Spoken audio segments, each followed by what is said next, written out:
Halo, halo, apa kabar Anda semua? Senang sekali nih hari Ahad, akhir pekan kita pasti tetap bisa ngobrol dengan Bung Rocky Gerung. Bung Rocky ini kelihatannya ada yang serius sekali ini hubungan antara Pak Jokowi dengan Ibu Megawati. Gibran setelah kemarin menerima Pak Prabowo, mempertemukan Pak Prabowo, bukan menerima, mempertemukan Pak Prabowo dengan relawan Jokowi. Ini sebenarnya udah nggak ada tafsir lain apapun itu selain bahwa mereka memang keluarga ini rame-rame dukung Pak Prabowo.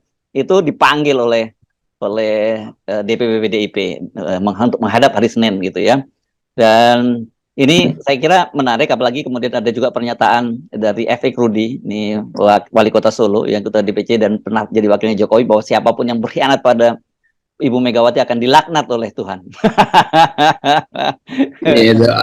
Itu, akhirnya politik kita jadi soal keluarga, jadi Yeah. soal personal.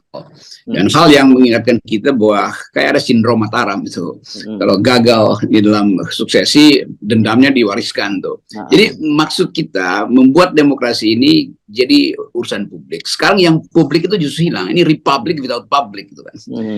Kita bayangkan apa misalnya kalau si Gibran dipanggil oleh PDIP sebagai apa? Sebagai kader PDIP pasti kan, bukan sebagai anak Jokowi itu. Kalau dia kader PDIP ditegur dengan cara apa tuh? Kalau Megawati negor Gibran, ya tegur aja sekalian Bambang Pacul, tegur aja sekalian Masinton, tegur aja sekalian segala macam yang bahkan mengolok-olok Ganjar kan. Nah, saya anggap bahwa nggak ada lagi kesempatan kita untuk menganggap bahwa politik itu adalah res publik, urusan publik tuh. Nah, ini pertanda bahwa kita buruk sekali itu.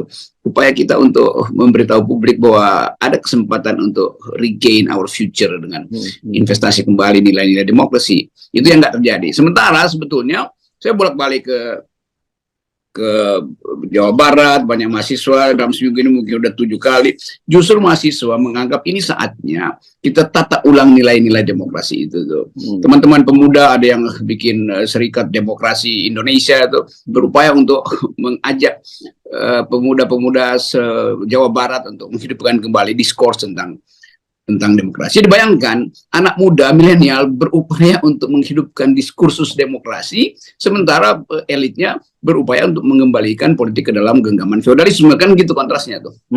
Ya. Dan tapi yang terjadi ini sebenarnya lebih pada persoalan bagaimana mereka berebut kekuasaan di dalam ceruk yang sama lah gitu, karena ini sebenarnya masa kan sebenarnya ini satu PDIP dengan Jokowi itu tadinya satu, kalau bahasa Anda, satu kolam gitu ya. Enggak dulu saya bilang satu kolam. Oke. Kan satu karung bolong. Karung bolong. Dan tapi satu rupanya ada yang udah mulai mau pindah kolam, kan begitu, itu yang terjadi begitu ya. Iya, kita pantau PDIP kan PDIP Perjuangan yang kaderisasinya sebenarnya mandek di situ. Itu menyebabkan partai itu kehilangan momentum untuk mengembalikan Soekarnoisme. Jadi seolah-olah Soekarno kelelahan sehingga nggak ada lagi yang lirik itu. Padahal sebetulnya ikatan PDIP itu ada soal Soekarnoisme kan. Dan kelihatannya bagian ini yang justru hilang tuh, Soekarnoisme, Yunto Marhainisme nggak ada lagi. Ketika PDIP ditawan oleh oligarki itu, entah oligarki istana atau oligarki yang datang dari tradisi yang lain, tapi tetap PDIP kehilangan pek terhadap social justice. Jadi orang juga merasa, ya apa yang dipertengkarkan, kalau Gibran misalnya dipanggil akan ditanya apakah Anda masih Soekarnois atau enggak.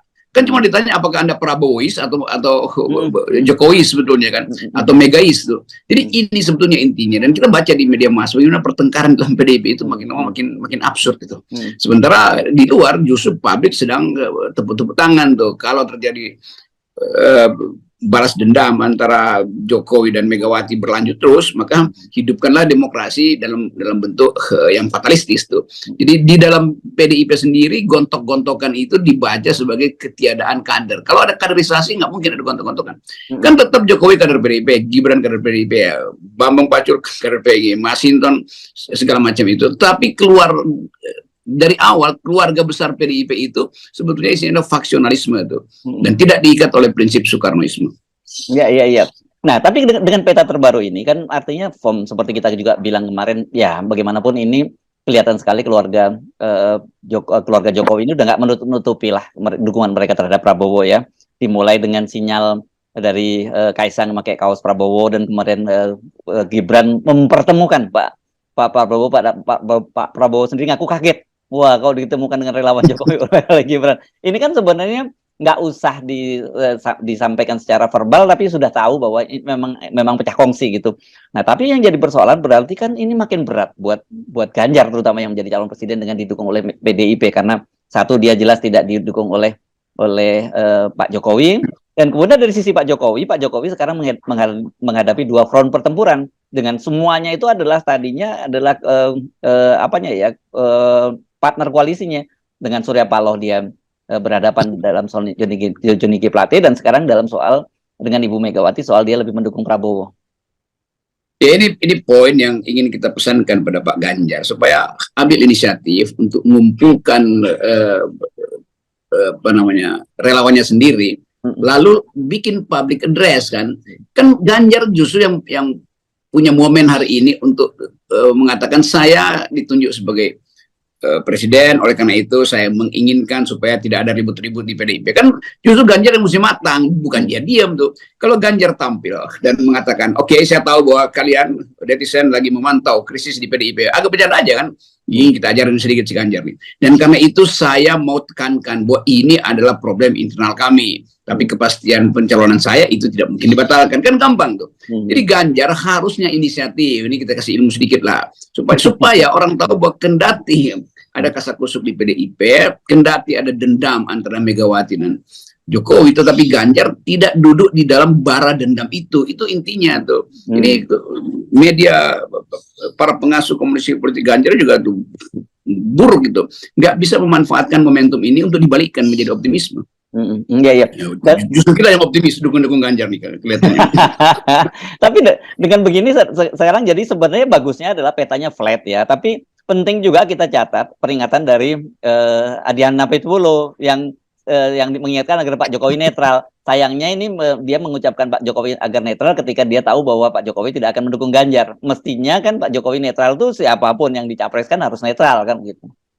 Ya, itu juga itu kelihatannya bereaksi dia. Adian bereaksi terhadap posisi Jokowi, nggak ada gunanya. Jokowi udah ambil posisi, ngapain minta netral? Kan konyol kan. Jadi bikin aja joke, bikin aja satir. Oke, kami tahu sekarang Pak Jokowi punya koalisi sendiri. Oke, kami hormati itu. Jadi nanti kita ketemu di pemilu ya. Kan lebih enak begitu kan. Masa maksa presiden untuk netral, padahal kita udah tahu dia udah nggak netral. Yang dulu bisa maksa itu adalah civil society. Dulu waktu Jokowi pro Megawati dan berupaya untuk kirim sinyal bahwa dia masih anak buah Megawati, ya itu juga tidak netral sebetulnya. Jadi netralitas akhirnya berubah menjadi kalimat yang diplomatis tuh, dan itu buruknya kan. Jadi ini komunikasi politik ini semua soal kecerdikan mengucapkan kalimat di dalam rumor politik, di dalam basa-basi politik bahkan. Ya. Nah, kalau kita balik ke soal tadi ya, soal pemanggilan Gibran, saya kira ini akan jadi berita besar pada pekan depan ya, di awal pekan gitu ya. Apa yang Anda bayangkan skenario-nya kira-kira Bung Rocky? Saya bayangkan setelah keluar dari PDIP, Gibran ngoceh-ngoceh lagi tuh, ya dimasakin nasi goreng sama Bu Mega, usap-usap Bona, Anda usah baper, kira-kira begitu. Jadi ini juga akan dimainkan oleh Gibran kan. Saya bisa baca watak anak ini, watak sorry bukan anak ya, si Gibran ini. Wali kota, saya muda, saya watak anak muda ini dan berupaya menonjolkan diri kembali di dalam kekalutan politik keluarganya kan. Jadi Gibran jadi semacam penentu arah pikiran keluarga Jokowi itu. Karena itu makin lama Gibran justru makin matang berpolitik tuh, kasak-kusuk dengan Prabowo dan tahan kalimatnya, itu kan itu intinya. Sementara Megawati atau PDIP kayak kebakaran jenggot, ngapain panggil Gibran tuh? Ya telepon aja kan, ngapain mesti pamerin ke publik bahwa dipanggil artinya dihukum. Nanti Gibran terbirit-birit lagi seperti bapaknya kemarin itu menemui Megawati kan, buruk lagi kan citranya tuh. Mesti ganti nih konsultan politiknya tim PDIP nih, buruk semua itu, termasuk konsultan politiknya Ganjar. Jangan dianggur rezeki orang. Oke, tapi ini firm ya. Jadi seperti kita bahas kemarin, bagaimanapun juga ini adalah politik Jawa gitu. Jadi khasanah pemilik politik Jawa, di mana Pak Jokowi udah kita duga sejak awal bahwa dia pasti akan melakukan pembalasan dendam, dan pembalasan dendamnya itu yang tidak dilakukan rame-rame dengan cara mendukung Pak Prabowo gitu. Yang untung memang Pak Prabowo dalam hal ini ya, jadinya dalam konflik antara Ibu Megawati dengan Pak Jokowi. Prabowo diuntungkan, dan Prabowo orang yang dalam keadaan semacam itu dia senyum-senyum aja pasti kan, karena dia tahu posisi dia udah kuat, nggak ada lagi yang bisa menghalangi dia tuh atau membatalkan pencapresannya. Dalam pikiran Prabowo tinggal satu soal aja, asal Pak Jokowi tidak menghalangi udah bagus tuh, nggak mendukung pun nggak apa-apa tuh. Jadi Gerindra punya mesin yang sebetulnya udah siap jalan. Sementara PDIP yang tadinya lebih siap mesinnya daripada Gerindra sekarang tergopoh-gopoh untuk menghidupkan mesin yang ya, susah lah itu. Kalau saya perhatikan ucapan-ucapan orang terhadap Ganjar, kayaknya dalam 1-2 bulan ini Ganjar mengalami delirium, mengalami kegugupan itu dan kegagapan. Mau ngapain sebetulnya kan? Jadi poin kita selalu itu seperti Anies saja. Anies tadinya udah lenyap juga sebetulnya dari pembicaraan publik. Tiba-tiba ada soal Joni Plate, lalu Anies mengambil risiko untuk bertentangan dengan Jokowi itu di dalam statement baru. Tapi orang menganggap oke, berarti ada poin baru tuh bahwa Anies merasa bahwa dia bisa mengucapkan pikiran politiknya, kendati dia masih ditawan oleh 3 partai ini dalam soal wakil presiden, kan gampang kan? Nah Ganjar juga bisa ambil pola yang sama aja kan Ganjar sama juga belum ada wakil presiden, tapi Ganjar bisa lebih vokal sebetulnya karena dia dengan rasa aman bisa mengatakan saya sudah ditunjuk, walaupun dia bercanda saya adalah petugas partai baru, tapi saya akan bertugas melebihi petugas yang lama, kan gampang. Bercanda begitu. Apa nggak bisa dapat kalimat begitu nih orang-orang ini? Gua buatin deh. Mungkin PDIP tidak pernah membayangkan ya bahwa situasinya akan terjadi macam ini karena sejak awal dulu PDIP itu sangat pede banget gitu ya, yang yakin bahwa nanti seperti dikatakan oleh Hasto bahwa bandul politik dari itu akan ditentukan oleh siapa calon presiden yang diusung oleh PDIP. Karena dia berkaca pada kasus Pak Jokowi dulu ya, ketika PDIP akhirnya mengusung Pak Jokowi, ya partai-partai lain akhirnya bergabung. Tapi dalam kasus Ganjar ini ternyata tidak gitu. Karena yang datang pun itu cuma P3, dan P3 ini kan kita tahu siapa partai seperti apa gitu.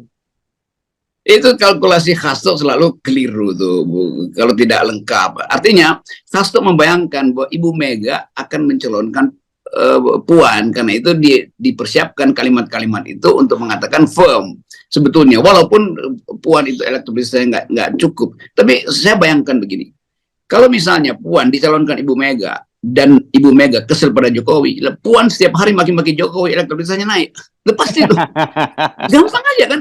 Politik Indonesia cuma antara otak sama dengkul kok jaraknya tuh. Jadi sebetulnya itu tuh terlambat aja kan.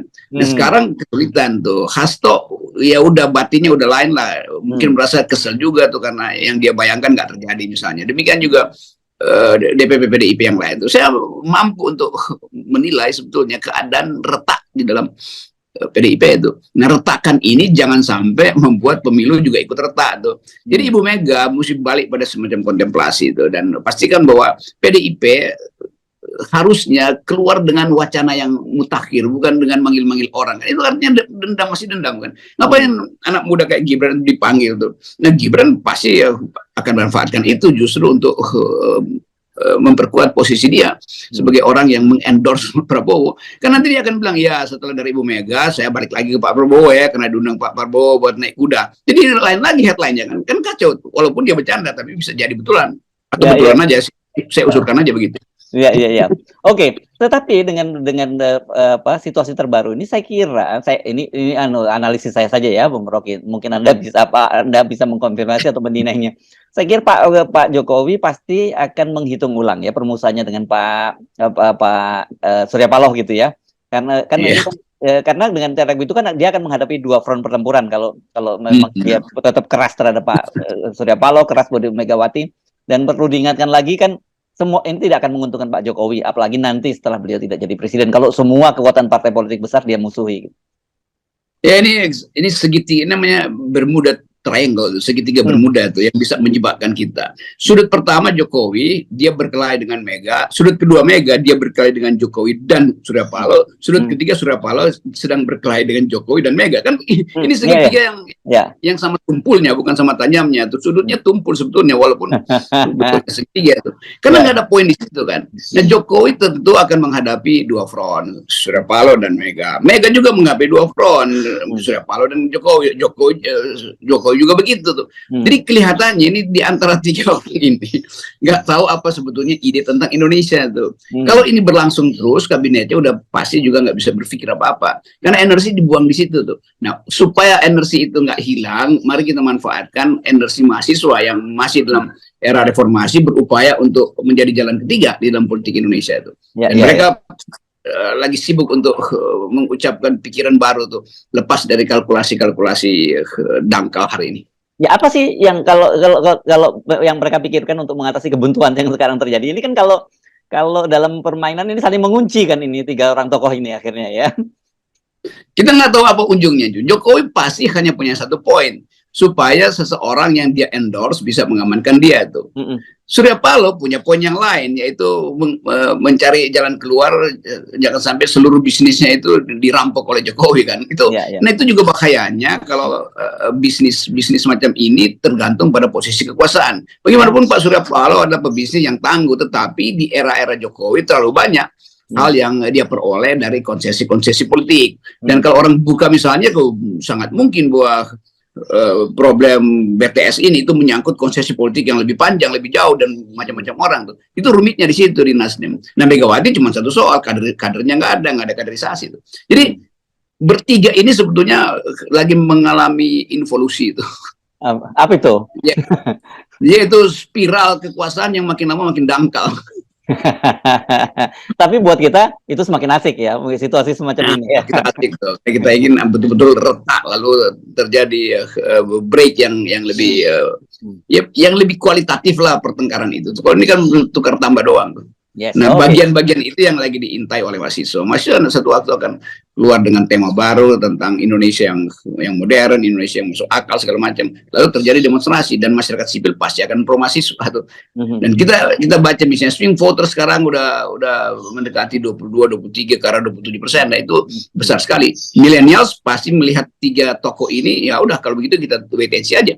Jadi swing voter sambil menunggu Coldplay.